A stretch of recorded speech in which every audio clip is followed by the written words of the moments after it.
Hello दोस्तों, स्वागत है आप सभी का एक बार फिर संकल्प के यूट्यूब चैनल पर। और जैसा कि आप सभी को पता है कि बीए प्रोग्राम के जो एग्ज़ाम्स हैं वो स्टार्ट हो चुके हैं डीयू के, और उसी को लेकर के हमारी जो सीरीज़ है वो चल रही है और लगातार बैक टू बैक वीडियोस आ रहे हैं। और मैं उम्मीद करता हूं कि ये वीडियो आपकी बहुत ज़्यादा हेल्प भी कर रहे होंगे। तो आज का जो हमारा टॉपिक है वो बीए पॉलिटिकल साइंस के सेकेंड सेमेस्टर का टॉपिक है, यूनिट नंबर 3 यानी कि सांप्रदायिकता। तो चलिए आइए दोस्तों, इस यूनिट नंबर 3 को कवर करते हैं, जो कि सेकंड पार्ट है यूनिट नंबर 3 का। ठीक है, और इससे पहले मैं आपको सेकुलरवाद पार्ट फर्स्ट करवा चुका हूं। तो चलिए आइए इसको शुरू करते हैं। सांप्रदायिकता। सांप्रदायिकता के अंतर्गत वह सभी भावनाएं और गतिविधियां कार्य शामिल होती हैं जिसमें किसी भी धर्म या भाषा के आधार पर एक विशेष समूह या संगठन अपने धर्म के हितों अधिकारों को ही प्राथमिकता देता है।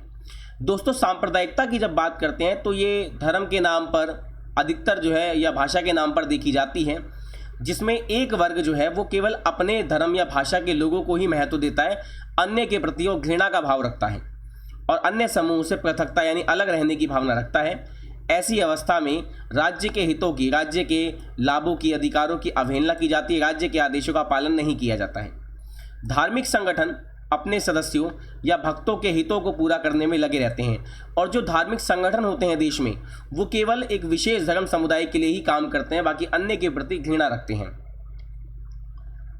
दूसरे शब्दों में सांप्रदायिकता का अर्थ एक समूह द्वारा सांप्रदायिकतावादी दृष्टिकोण अपनाकर समाज के अन्य समूहों के हितों का विरोध करना होता है, केवल अपना लाभ करना और दूसरों का विरोध करना।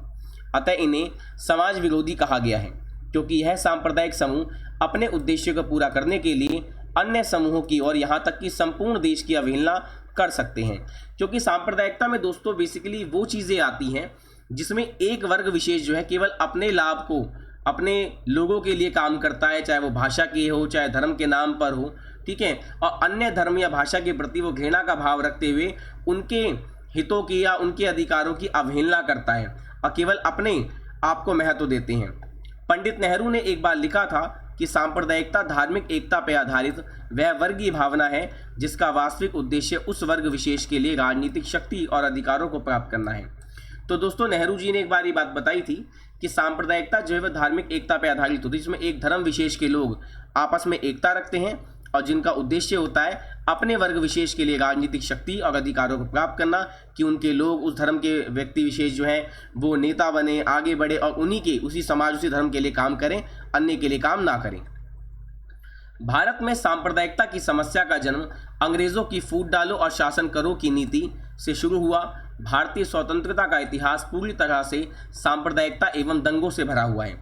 अब भारत में जो दंगों का इतिहास है वो काफ़ी जो है पुराने समय से चला आ रहा है। आपने देखा है यहाँ पे सांप्रदायिकता का जो रूप है वो अपने चरम पर हमेशा देखने को मिलता है, चाहे वो हिंदू मुस्लिम हो या फिर अन्य चीज़ें हों।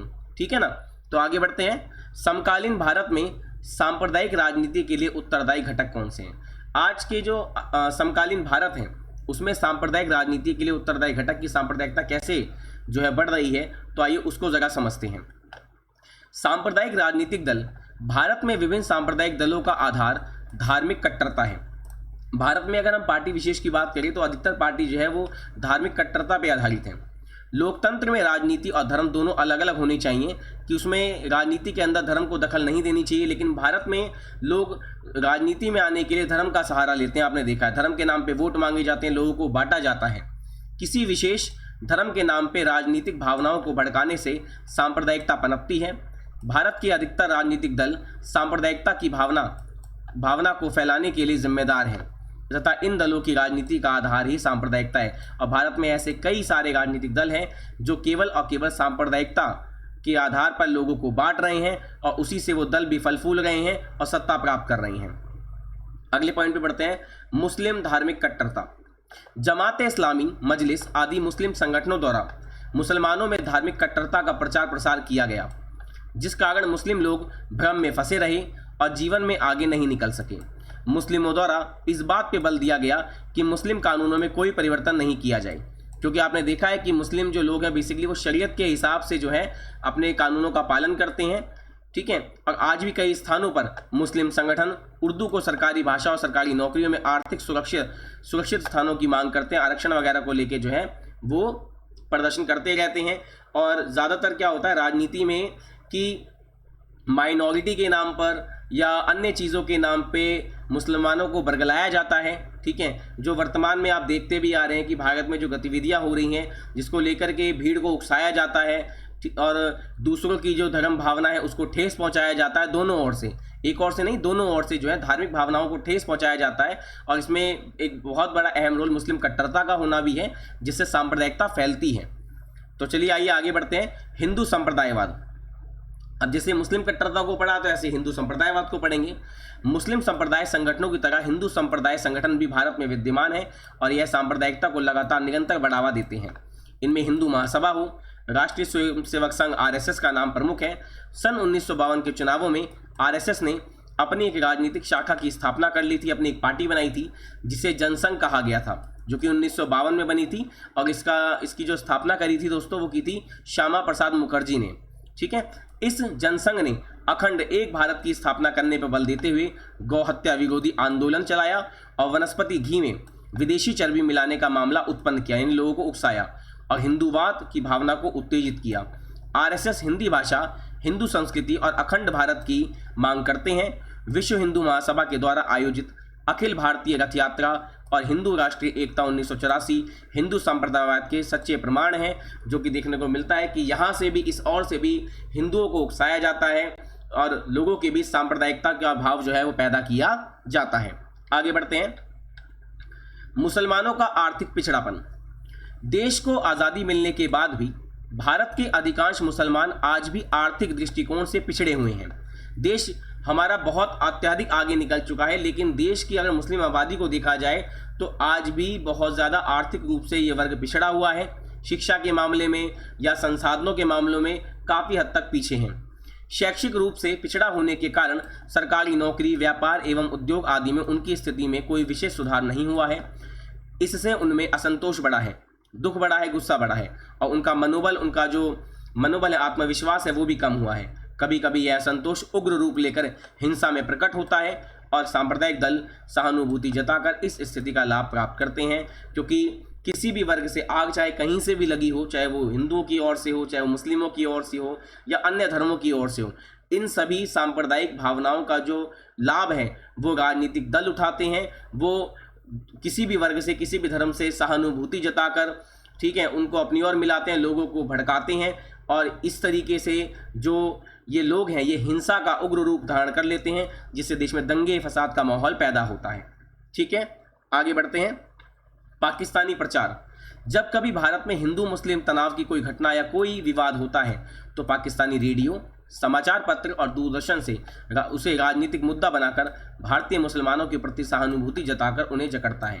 जैसे आपने देखा होगा कि कभी भी भारत में कोई हिंदू मुस्लिम कोई डिबेट चलती है, कोई नया मुद्दा उठकर आता है तो पाकिस्तान जो है वो भारतीय मुसलमानों के प्रति सहानुभूति जताता है और उन्हें अपनी ओर सहानुभूति व्यक्त करता है कि जैसे वो बहुत बड़ा हिमायती है भारतीय मुसलमानों का। लेकिन जबकि पाकिस्तान को ये पता होना चाहिए कि पाकिस्तान से ज़्यादा जो मुसलमान है दोस्तों वो भारत में रहते हैं, ठीक है, और सभी कहीं ना कहीं गहरे रूप से भारत में जुड़े हुए हैं। और ये भी है कि देखो हर तरीके से हर धर्म में कई तरह के असामाजिक तत्व होते हैं जो कि देश में एकता का भाव पैदा होने नहीं देते हैं, लोगों को भड़काते हैं। लेकिन वहीं अगर हम पाकिस्तान की बात करें तो पाकिस्तान भारत की इस कमजोरी का बहुत ज़्यादा फायदा उठाना चाहता है, लोगों को आपस में लड़वाना चाहता है। पाकिस्तान ऐसा करके भारत की धर्मनिरपेक्ष राष्ट्रवादी भावना को उत्तेजित करता है, देश की एकता को खतरा पहुंचाता है। सरकार की उदासीनता यानी कि सरकार की असफलता या सरकार की नाकामी भी कह सकते हैं, इन सब चीज़ों को कि सरकार रोकने में असफल रही है। भारत में सांप्रदायिक समस्या के लिए सरकार की उदासीन यानी असफल नीति भी उत्तरदायी जिम्मेदार रही है। केंद्र व राज्य के सत्तारूढ़ यानी सत्ता जो दल है, जो पार्टी सत्ता में है, पावर में है, वो सांप्रदायिक दंगों के लिए विरोधी पार्टियों को उत्तरदायी ठहराते हैं। देश में कोई भी पार्टी जब सत्ता में आती है और देश में कभी भी दंगे फसाद का माहौल होता है तो हमेशा सत्ता पार्टी जो है, पक्ष यानी कि जो पक्ष में पार्टी है, वो विपक्ष को जिम्मेदार ठहराती है उन सभी चीज़ों के लिए। सरकारी प्रशासन इन दंगों की निष्पक्ष जांच करने के स्थान पर हमेशा विरोधी पार्टी और संगठनों को ही जिम्मेदार ठहराते हैं। जबकि अगर देखा जाए तो सरकारी प्रशासन है हमारा, उसका काम है कि इन दंगों की क्या करी जाए, उन दंगों की निष्पक्ष जांच की जाए। लेकिन वो जांच ना करके जो विरोधी पार्टियां हैं उन विरोधी पार्टी और संगठनों को जिम्मेदार मानते हैं कि वही ये दंगे फैलाते हैं, जबकि ऐसा नहीं है। सरकार को तुरंत एक अच्छा सा एक्शन लेना चाहिए और ऐसे लोगों को माफ़ बिल्कुल भी नहीं करना चाहिए जो देश में इस तरह की गतिविधियां करते हैं या सरकारी संपत्ति को नुकसान पहुंचाते हैं या देश का नाम जो है मिट्टी में मिलाते हैं। तो ऐसे लोगों पे तुरंत जो है कार्रवाई होनी चाहिए। आगे, धर्म या जाति के आधार पर मतदान। अब आपने देखा होगा कि भारत में जब भी क्या नाम है चुनाव आते हैं तो धर्म या जाति के नाम पर लोगों को उकसाया जाता है मतदान के लिए, और उसमें क्या है, लोग अपने धर्म अपनी जाति के व्यक्ति को ही क्या करते हैं, वो वोट देते हैं, मतदान करते हैं, ताकि और लोग इसमें लोकतंत्र के प्रति ना ज़्यादा कहते हैं कि लोकतंत्र के प्रति ज़्यादा भावना व्यक्त नहीं करते हैं, सद्भावना नहीं दिखाते हैं। वो केवल अपने धर्म अपनी जाति के लोगों को ही महत्व देते हैं, जो लोकतंत्र के लिए एक बहुत बड़ा खतरा है। भारत में धर्म या जाति के नाम पर मतदान किया जाता है, अर्थात एक ही जाति संप्रदाय या वर्ग के मतदाता केवल अपनी जाति समुदाय को ही मतदान करते हैं, जिस कारण देश का लोकतंत्र क्या हो रहा है, असफल हो रहा है। क्योंकि फिर वो मतदाता अपनी जाति अपने धर्म के लिए ही काम करता है और अन्य जाति धर्म को क्या करता है, वो नकार देता है। तो इससे लोकतंत्र क्या होता है, लोकतंत्र को बहुत गहरा आघात पहुंचता है और ये देश के लिए बिल्कुल सही नहीं है। जबकि हमें क्या करना चाहिए, चाहे उम्मीदवार किसी भी धर्म किसी भी जाति का है, हमें एकजुट होकर मतदान करना चाहिए और निष्पक्ष मतदान करना चाहिए। ना हमें धर्म देखना चाहिए, ना ही हमें कोई जाति देखनी चाहिए। संक्षेप में, भारतीय राजनीति में सांप्रदायिक भारतीय जनजीवन को तबाह कर दिया है और देश की जन कल्याणकारी योजनाओं को भयंकर रूप से प्रभावित किया है। देश में दोस्तों जब भी सांप्रदायिकता फैलती है तो उससे लोगों की जन कल्याणकारी जो योजनाएं लागू होने वाली होती है उनको बहुत ज़्यादा भयंकर रूप से उनको प्रभावित किया जाता है, योजनाएं असफल हो जाती हैं। सांप्रदायिकता के कारण राष्ट्रीय देश की एकता, अखंडता और राजनीतिक स्थिरता को खतरा पहुंचता है, जिससे विदेशी ताकतों को भारत में हस्तक्षेप करने का अवसर प्राप्त हुआ है। और ये बात हकीकत है कि जब जब सांप्रदायिकता जैसी गतिविधियां भारत में होती रहेंगी तो भारत का लोकतंत्र, भारत की एकता, अखंडता को हमेशा खतरा पहुंचता रहेगा। जबकि हमें निष्पक्ष रूप से, सही रूप से जो है देश के साथ सदैव खड़े रहना चाहिए, चाहे हम किसी भी धर्म के हैं, किसी भी भाषा के हैं या किसी भी जात के हैं। हमें हमेशा देश की एकता, हमारे लिए देश की एकता और राष्ट्रवाद पहले होना चाहिए। हमें हमेशा देश के लिए तन मन धन देकर हमेशा आगे आना चाहिए।